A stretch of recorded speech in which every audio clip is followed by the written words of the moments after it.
आदरणीय शिक्षक एवं प्यारे मेरे छात्र, आप सभी को KBC.Castle पर स्वागत है। मैं KBC के प्री टेस्ट में पूछे जाने वाला रीजनिंग से रिलेटेड सिलेबस, रीजनिंग का जो हमारा सिलेबस है उसके सभी चैप्टर्स को बताने जा रहा हूँ। इस चैप्टर्स को आप बारीकी से देखें, समझें और फिर इससे रिलेटेड कुछ प्रश्न का प्रैक्टिस कर लें। यदि आपके पास रीजनिंग से रिलेटेड बुक्स नहीं है तो आप अपने शिक्षक से कहें कि सर मैंने KBC में भाग लिया है, हमें रीजनिंग का सिलेबस इस प्रकार से वहाँ के YouTube से प्राप्त हुआ है और इस चैप्टर्स को आप थोड़ा सा अपने शिक्षक की मदद से पढ़ लीजिए।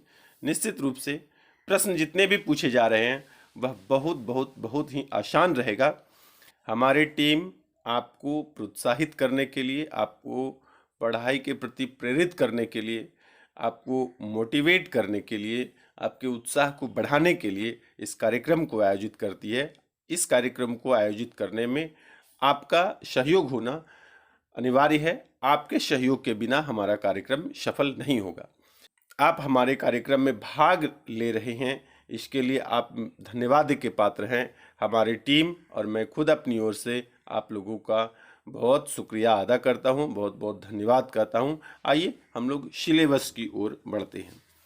आप लोग जितने भी स्टूडेंट्स या शिक्षक हमारे चैनल को देख रहे हैं, आप हमारे चैनल को सब्सक्राइब कर दें और बेल आइकन को दबा दें ताकि हम कभी भी KBC से रिलेटेड किसी कार्यक्रम को करें तो यह सूचना आप तक मिले और आप अपनी प्रतिक्रिया हमें मैसेज के माध्यम से, कमेंट के माध्यम से जरूर दिया करें।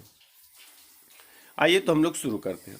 रक्त संबंध प्रथम चैप्टर रहेगा। दूसरा है दिशा और दूरी।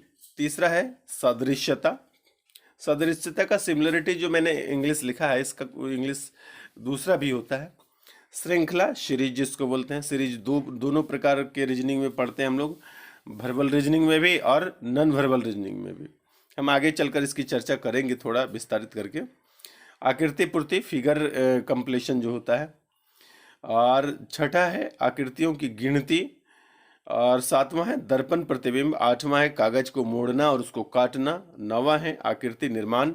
और 10वां है वर्गीकरण। आपका थोड़ा थोड़ा चर्चा आइए हम लोग आगे करते हैं। पहला है रक्त संबंध। रक्त संबंध का मतलब क्या हुआ कि ब्लड रिलेशन, इसको अंग्रेजी में बोलते हैं ब्लड रिलेशन, यानी आपका जो संबंध है। जैसे आपको अपने मौसा के बारे में बताना है तो सीधा मौसा नहीं बोलेंगे, तो उसको बताने का तरीका। आइए क्वेश्चन के साथ मैं एग्जांपल दे रहा हूँ। यहाँ पर पहला प्रश्न है, यदि ए बी की माँ है। ए के बारे में बोला कि बी की माँ है। सी जो है ए की पुत्री है। डी ई का भाई है। ई बी की पुत्री है। तो ए ई की दादी नानी कौन है? तो इस प्रकार से एक प्रश्न हुआ। तो ये थोड़ा टफ लेवल में प्रश्न होता है। और एक प्रश्न होता है कि जैसे कि आपकी माँ की बहन की बेटी आपको कौन लगेगी, तो हो गया मौसेरी बहन। तो इस टाइप का इजी टाइप का प्रश्न जो है मैं ज़्यादातर प्रयास करता हूं कि आपसे पूछूं, लेकिन आप सभी प्रकार के प्रश्न को देख लीजिएगा, इसको भी देख लीजिएगा और मैंने जो अपने मन से बोला उसको भी देख लीजिएगा।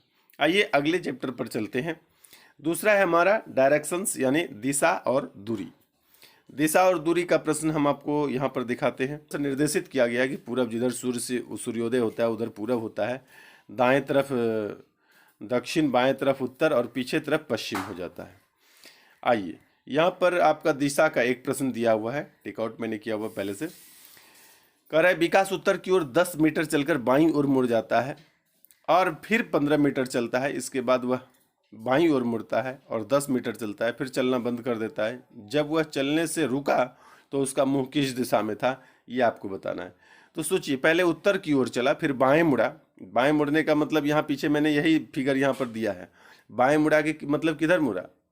बाएं मुड़ा मतलब उत्तर मुड़ा। तो ये आपको उस फिगर को समझ लेना है, बारीकी से फिगर रोक कर आप देख लीजिएगा, अपने किताब में किसी तरह से संकेत करके उतार लीजिएगा। आप इसको बनाकर देख लेंगे कि इसका उत्तर क्या होता है और अपने जो भी हैं आपके शिक्षक है या बड़े भैया या और कोई घर में पढ़े लिखे हों, उनके सहायता से आप इसको बनाइए, समझिए। अगला है सदृश्यता, एनालॉजी, जिसको मैंने पीछे सिमिलरिटी भी लिखा हुआ है। तो आइए इसको एनालॉजी को समझते हैं कि क्या पूछा जाता है एनालॉजी में। एनालॉजी में क्या है कि आपका दो इधर दिया हुआ है रेशियो में, यानी कि इसमें क्या है कि आपको ये इमेज इसके सिमिलर किस प्रकार का है ये आपको बताना है। तो इसमें आँख को देखेंगे तो देखिए दोनों आँख किधर से देख रहा है, दोनों आँख जो है ये इस तरफ देख रहा है, और इसमें दोनों आँख इस तरफ देख रहा है। इसमें दोनों आँख यदि नीचे देख रहा है तो दोनों आँख अगले में क्या होगा, ऊपर देखा जा रहा है। यही सिमिलरिटी आपको मैच करानी है। एनालॉजी जो हम लोग अभी देख रहे हैं यहाँ पर, सदृश्यता में यही ये जिस प्रकार से समान दिख रहा है आपको इसको भी उसी प्रकार से समान दिखाना है। तो ऊपर दोनों, यहाँ नीचे दोनों देख रहा है तो दोनों से ऊपर किस में देखा जा रहा है, डी अप का इधर सही दिखेगा। तो आइए आगे फिर से हम लोग और देख लेते हैं। श्रृंखला सीरीज जो है इसमें दोनों प्रकार के रीजनिंग होते हैं, वर्बल रीजनिंग भी होता है और नॉन वर्बल रीजनिंग भी होता है। वर्बल रीजनिंग में देख लेते हैं पहले क्या होता है, उसके बाद नॉन वर्बल हम लोग लास्ट में देखेंगे। वर्बल रीजनिंग में क्या है कि सीरीज दिया हुआ है, श्रृंखला दिया हुआ है 1 3 6 5 7 10 11, तो आपको देखना है कि किस डिफरेंस पर यह आगे बढ़ रहा है। 3 7 11 15 किस डिफरेंस पर आगे बढ़ रहा है, 16 15 12 7 कितना घटते जा रहा है। इसी प्रकार के प्रश्न को हम लोग सीरीज बोलते हैं। इससे आगे क्या है, आकृति पूर्ति है। आकृति पूर्ति का मतलब क्या हुआ कि फिगर दिया हुआ है, एक फिगर यहाँ पर क्या है दिया हुआ है जिसमें उसका एक कॉर्नर पूछ रहा है कि इस फिगर का एक कॉर्नर कटा हुआ है, बताइए कि ये कौन सा कॉर्नर होगा। तो इसको आप लोग देखकर उत्तर लेंगे कि कौन सा उत्तर होगा, और बाकी कुछ प्रैक्टिस भी कर लेंगे। अगला हो गया आकृतियों की गिनती। कुछ आकृति दी हुई होगी और उसमें पूछ रहा होगा, जैसे यहाँ पर दिया हुआ है नीचे दी गई आकृति में कितने त्रिभुज है, आपको इसमें त्रिभुज गिनकर बताना है। जैसे यहाँ पर देखिए त्रिभुज है, यहाँ त्रिभुज है, यहाँ त्रिभुज है। इस प्रकार से गिनकर आपको देख लेना है कि इसमें कितनी त्रिभुज है, और भी एक दो प्रकार का जो इमेज होगा उसका प्रैक्टिस कर लीजिएगा। हाँ, आप लोग चैनल को सब्सक्राइब यदि नहीं किया तो ज़रूर कर दीजिए, क्योंकि इसी चैनल पर हमारा केबीसी जो होगा वह लाइव होगा, जिसमें आप लोग हमारे अलग अलग स्कूल के बच्चों द्वारा और कुछ कासिल के स्टूडेंट्स के द्वारा, छात्र छात्राओं के द्वारा अलग अलग संस्थान से जो एंट्री लेते हैं, भाग लेते हैं, उनका रंगारंग सांस्कृतिक कार्यक्रम भी देखेंगे, और हमारा टीम का प्रमुख कार्यक्रम केबीसी दोनों एक साथ लाइव होगा। आप 14 तारीख को हमारे कार्यक्रम के लाइव को देखने के लिए बिल्कुल नहीं भूलिएगा। तारीख भी याद रखिए और चैनल को भी सब्सक्राइब करके बेल आइकन दबा के रखिए। आइए आगे बढ़ते हैं। दर्पण प्रतिबिंब। दर्पण प्रतिबिंब क्या होगा, आप लोग समझ गए होंगे कि दर्पण प्रतिबिंब में इमेज बताना है कि यदि ये ए और बी हमारा क्या है, ये ए और बी दर्पण है और इस तरफ ये इमेज रखा हुआ है, तो दर्पण में ये कैसा दिखेगा, तो ये आपको समझना है और बताना है। ये उसका उत्तर लग रहा है ये पीस होगा। चलिए अगला है कागज को मोड़ना और उसको काटना। हम लोग यह बच्चे बहुत करते हैं, कागज को मोड़ के बीच में इसे काट के फूल बनाते हैं, बहुत चीज़ बनाते हैं। तो आइए इसका प्रश्न देखते हैं कैसा है। यहाँ भी फूल ही बना हुआ है। एक बार क्या हुआ, कागज को पहले चौकोर लेकर के इधर से मोड़ा, फिर इसको इधर से मोड़ा और फिर इस आकृति में जो काट लिया है। अब आपसे पूछ रहा है कि कैसा निर्माण हुआ, किस आकृति का निर्माण हुआ, तो ये आपको समझना है और इसका कुछ क्वेश्चन का प्रैक्टिस कर लीजिएगा। आइए आगे बढ़ते हैं। आकृति का निर्माण, फिगर फॉर्मेशन।